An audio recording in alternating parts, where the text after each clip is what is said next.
Halo, ketemu lagi dengan channel Dr. Made Hipnotis yang membahas seputar hipnoterapi dan kesehatan.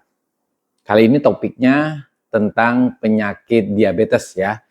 Penyakit gula yang biasanya banyak diderita pada teman-teman yang usianya sudah di atas 45 tahun. Walaupun ada tren penyakit gula ini mulai menyerang usia muda. Tapi dokter kali ini tidak membahas tentang bagaimana mencegah diabetes, tapi dokter berbicara tentang problem yang sering diderita pada pasien diabetes. Nah, banyak ya teman-teman yang menderita diabetes itu bertanya dua hal. Pertama, kenapa berat badannya mengalami penurunan yang cukup drastis ketika dia menderita penyakit diabetes. Yang kedua adalah dia sudah mencoba minum obat gula, tapi gula darahnya tidak mengalami penurunan yang berarti. Artinya, walaupun dia minum obat gula, tetap saja mengalami kenaikan gula darah. Jadi di sini dokter bicara dulu tentang fisiologi orang normal ya. Ketika dia tidak menderita diabetes, nanti dokter akan berbicara juga patofisiologi orang diabetes sehingga kita akan mengerti kenapa seorang diabetes itu mengalami penurunan berat badan. Dan yang kedua, kita bisa mengetahui juga kenapa seorang yang berobat gula itu bisa saja mengalami kenaikan gula darah dan sulit tetap dikontrol. Nah, kalau kita bicara fisiologi orang normal ya, ketika seseorang makan makanan ya, mau dia karbohidrat, mau dia protein ataupun lemak ya, maka makanan itu sebagian besar diolah menjadi gula darah. Dalam tubuhnya diubah menjadi gula darah sebagai sumber energi. Nah, adanya peningkatan gula darah ini akan merangsang organ yang disebut pankreas. Organ ini secara otomatis akan memproduksi hormon insulin. Semakin banyak yang dimakan, maka semakin banyak juga gula darah yang diproduksi. Otomatis insulin yang diproduksi oleh pankreas akan semakin banyak. Dengan bantuan hormon insulin ini, sebagian gula darah itu diantarkan ke sel otot ya sebagai sumber energi, kemudian sel hati, sel otak, dan hampir seluruh sel tubuh kita membutuhkan energi yang bersumber dari gula darah.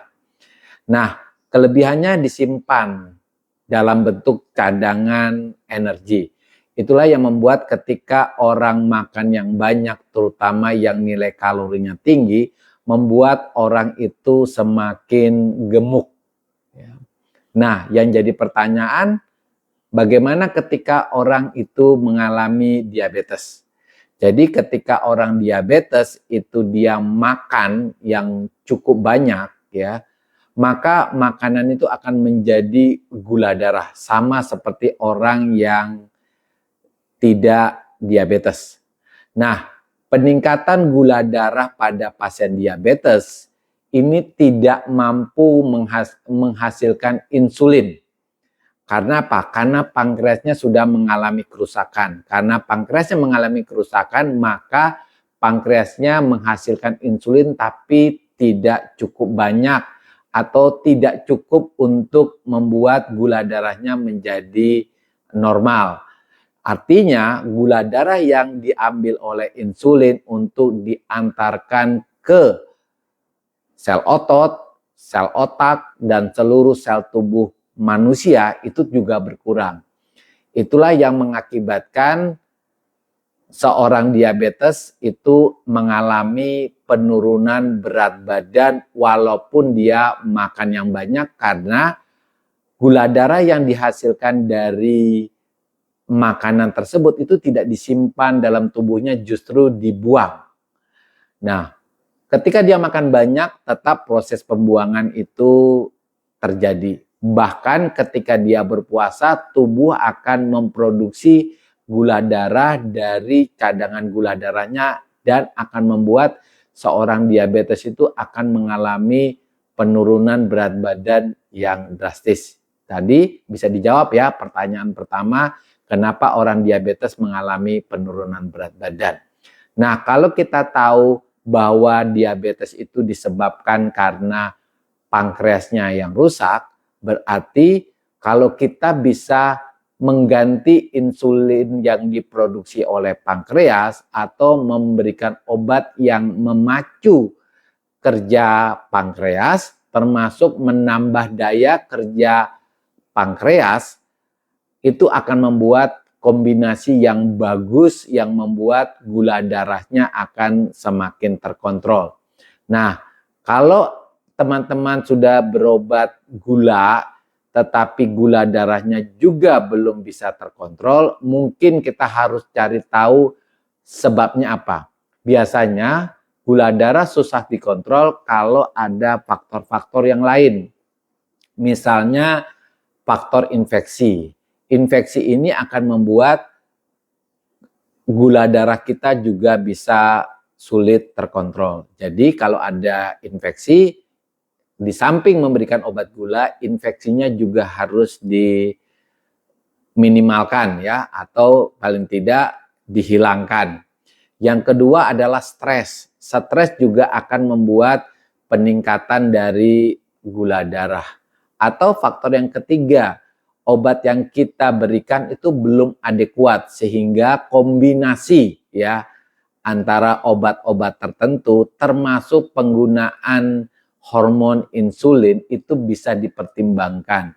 Karena artinya gini, kalau gula darah kita terkontrol, itu artinya sel-sel tubuh kita itu cukup mendapatkan energi ya. Kalau cukup mendapatkan energi berarti sel-sel tubuh kita itu bisa bekerja dengan optimal. Sel tubuh apa? Seluruh sel tubuh ya, termasuk otak, jantung, ginjal, mata, bahkan kulit dan tulang kita. Nah, bagaimana kita mengukur bahwa obat yang kita berikan itu cukup ya atau paling tidak bagus? Pertama, kita perlu mengecek gula darah puasa kita.